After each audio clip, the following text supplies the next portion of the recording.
Hello guys! Welcome to my vlog.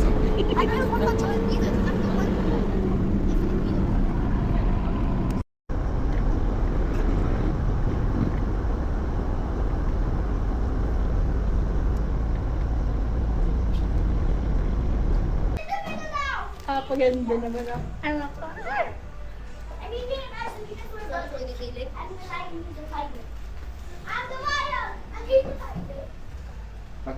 Medyo side view ng konti. Side view ng konti, konti lang. Konti lang. Yan. Smile na ako. Yan, ang ganda naman.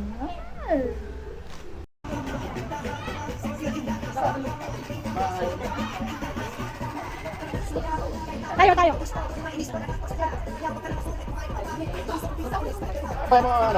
Paano yan?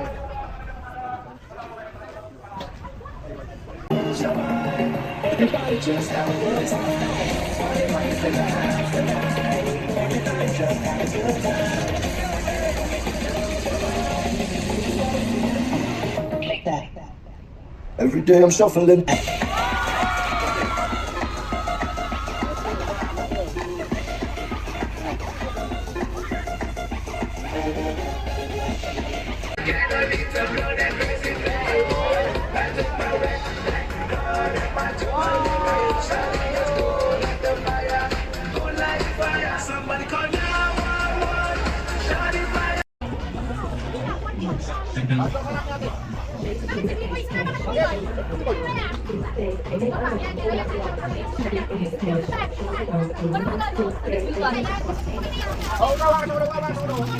Yan.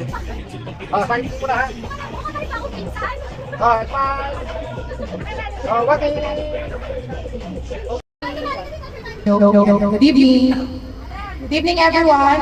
Welcome to the 18th birthday celebration of Princess Michelle.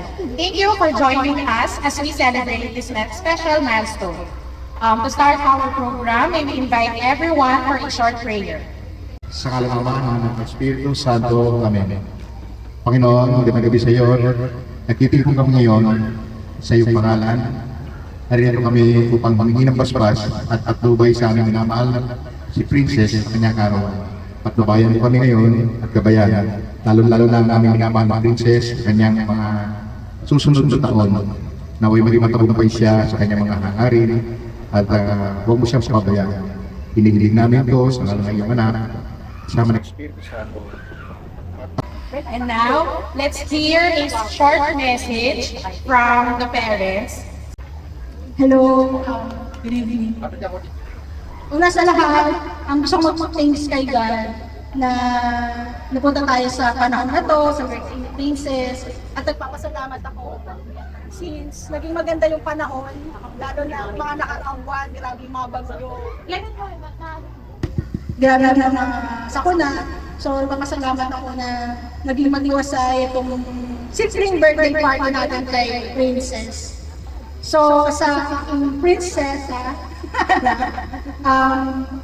palalaman ko sa iyo, sana magiging mas mapangarap ka. Lahat ng gusto kong pangarap mo matupad. Lalo na yung pag-arts mo, proud na proud ako sa iyo dahil lagi ka nanalo, lagi mong pinapakita yung mga expression mo sa arts mo, bilig na sa iyo. So, ipagpatuloy mo yung mga ganyan. Then, yung love life, isang sabihin mo na yan kasi mahaba pang manahon yung ano mo. Unahin mo na yung pag-aaral na makatapos ka, yung social, yung sa mga multimedia. Sana makatapos ka para maging maganda yung kinabukasan. Dahil hindi lang naman yung mapapamana namin sa'yo, dahil wala naman kami kayamanan. Ayun lang, pag-aaral lang, yung mapapamana namin sa'yo ng dada. Thank you! Happy birthday. Ikaw kasi dito. 18th birthday mo. Parang 18th birthday din ang mami mo nung siguro mga ilang buwan lang. Yun yung nabuhay ka. Nabuhay pa naman? Nananakot na. Kaya wag mong gawin. Walang gayahin. Tapos, yan. Sana maging successful sa birthday.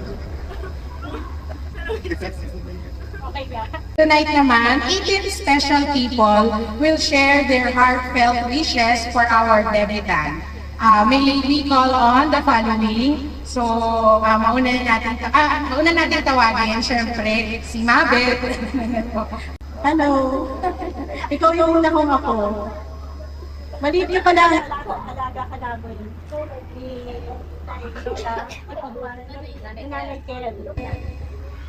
Nang isisilang ka, talagang bantay namin ni Nanay Kel. Siguro ngayon masaya siya dahil 18 ka na. At alam ko, wish din niya. Gaya niya at lalo na ako. Makatapos ka ng pag-aaral mo, Princess. Unahin mo ang pag-aaral mo. Kasi lahat ng pangarap mo matutupad. Sa ngayon, unahin mo yung isip, wag ang puso. Yung puso kasi, madali yan eh. B-boy, makinig ka. Saka pa. Makinig ka. Kasi, kayo mga apo ko, ang gusto ko mangyari sa inyo, hindi wish ang ini-wish ko. Inuutos ko sa inyo, magtapos kayo ng pag-aaral para maging maganda ang buhay niyo. Kasi naranasan namin ang hirap mag-aral. Ngayon kayo, ng mga magulang niyo, pinagsisikapan nila na kayo ay pag-aralin. At hindi kayo makapag-asawa ng maaga. Tandaan niyo yan. Kayo mga kabataan, kayo magsipag-aral. Hindi ito ang unahin niyo. Una, maraming pagmamahal. Unahin niyo pagmamahal sa magulang, sa mga kapatid niyo. Dahil sa pag-aasawa, marami yan, madami. Nangangaral ako kasi naranasan lang yan sa anak ko. Ayokong maranasan niyo ang hirap na dinanas nila. Kayo ang mga magulang niyo, hirap na pag-aaral kayo. Kaya kayo magsipag-aaral, hindi yung love. Itabi ang love na yan. Ang love niyo para sa magulang, sa mga lola at kapatid lamang. Tandaan niyo yan. At una sa lahat sa Diyos, yun lang. Dahil ang pagmamahal sa puso, makinig ka sa akin, B-boy. B-boy, ha? Pag-aaralan kita kung saan gusto mo. Ibibigay ka lahat ng gusto mo. Pero gusto mo, makapag-aral ka. Magtapos ka ng pag-aaral. Ayaw ba ang boyfriend, girlfriend? Girlfriend muna ngayon. Pagkatapos nitong digo na to, pwede ba single ka kayo? Mahaba pa naman. Napakahaba. Magkikita pa kayo hanggang sa langit. Kaya ngayon wala na magpaaral kayo. Galit ako. Ayoko malaman na may girlfriend at boyfriend kayo, ha? Mas mainam na malaman nyo. Tandaan mo yan, lahat gagawin ko, ibibigay ko ang gusto nyo. Pero ayoko mag-aral kayo na may boyfriend kayo. May girlfriend kayo. Mag-aaral kayo kung gusto nyo. Kung anong kurso ang gusto nyo, tutuparin namin yan. Ha? Huwag magtatampo. Kasi mahal namin kayo. Yan ang gusto ni Nanay Kel at saka ni Tatay Boy. Ha? Mag-aaral na kayo. Yun lang. Mahal na mahal namin kayo. Hindi ako nagagalit. Sinasabi ko sa inyo kung ano ang totoo. Kung ano ang dapat para maging maganda ang buhay nyo. Para sa inyo to. Dahil naranasan niya ng nanay at tatay niyo. May anak sila, nag-aaral, nagtatrabaho, pati si Nanay Kel, ako, hirap na hirap kami, naalagaan kayo, kaya ngayon ipakita niyo na kayo ay magtagumpay. Yon, hanggang pangalawang buhay, makikita namin ang saya pag maganda ang buhay niyo. Dahil pag nakasawa kayo, sira na ang buhay niyo. Sira na. Okay? Huwag magagalit. I love you, Princess. I love you, B-boy. So, pangalawa, si Mama Norma.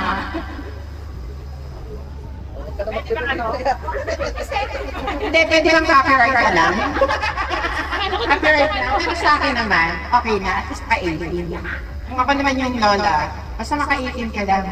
Pwede ka naman voice na yun. Okay, pero sana naisip nyo, ma-realize nyo, dalawang beses na nangyari sa pamilya natin na sa pamilya niyo pala na ang nag-aasawa ng maaga, kailangan hihintay nyo yung tamang panahon. Kasi pag nag-asawa kayo ng maaga, wala sa tamang panahon na sabi ni May Mendoza, maghihiwalay kayo. Kawawa yung mga bata magiging anak nyo pag naghihiwalay kayo. Kasi naging mapuso kayo, pinairan nyo yung damdamin nyo, ay nagtutulog. Pero ang totoo, hindi pa pala tulab yun. O, diba? Kaya kailangan, hintayin nyo talaga yung tamang panahon, nakatapos kayo, nag-work na kayo, at least, pag nakapagtrabaho na kayo, may boyfriend kayo, may kasama kayo sa gala, nag-travel. Ang tawag dito, ng ganong tali. So, maswerte ka kasi meron kang talent, lalo na yan sa mga pagdodrawing, yan. So, sana, yun yung maging, yun yung maging susi mo pag tanda mo, na yun yung magiging para maging successful ka. So, yun. Ayun lang. Happy birthday. Ayun. We love you. So, yun. Next na, nandito na si Tita Lizelle. Princess, happy birthday. Welcome to adulthood. Kung ano yung plano mo, tsaka pinaplano natin, sana matuloy lahat yun. Yun lang, sana makatapos ka ng pag-aaral, girl. Unahin mo yun. Yun lang. Sabihin, yung unang ko sasabihin is, happy birthday, ate. 18 ka na, and I'm really proud of you kasi, hindi, totoo naman eh, kasi actually noon pa kita ina-admire kasi ang galing mo sa drawing, and sana matuloy ma-enhance mo pa yung drawing, yung skills mo sa drawing and arts. Kasi yun talaga yung isa sa pinaka-greatest traits mo na nakikita ka. Good luck sa, good luck sa college, and sana makatapos ka rin ng pag-aaral. Happy birthday, Princess! Sasabihin ko lang, sana makatapos ka rin ng pag-aaral. Kami, baby. Sana mas mag-enhance yung art mo. Sana makuha mo yung dreams mo and your dream life, your dream house. Sana maging rich ka in the future. Ano ba sasabihin ko sa'yo? Well, syempre, ikaw, kung sila, first ako naman, first na inaanak. Kasi parang 8 years old lang ako, ninang mo na ako. So, ang wish ko nung sa'yo is, syempre, always be happy. Your future is bright because you also have them. You have your talent, but it will be more, parang mas may enhance na siya because you also have them. So you always go back to your roots, gaya ng sinabi nila. Hindi ko nasasabihin na sana makatapos ka ng pag-aaral. Alam ko makakatapos ka because all of us believe in you. So ang wish ko lang talaga sa'yo is be happy. Kasi alam ko naman na kung ano yung gusto mo, gagawin mo. Yun lang. Siyempre, healthy din. Hindi ako mag-compose it, so I hope to get the questions naman. First of all, happy birthday, Michelle. And alam mo, nung nag-classmate tayo ng grade 12, unexpected talaga na maging best friends tayo. And you're so genuine talaga, and you know, alam mo kung ano yung mga gusto mo. And like, you're so talaga. Ako na din. Tapos like, I wish you the best, and sana maging okay lang yung mga relationship mo, both sa family, tsaka sa And like yung career mo, sana maging okay, rather mas bumuti pa. Yun na. Thank you.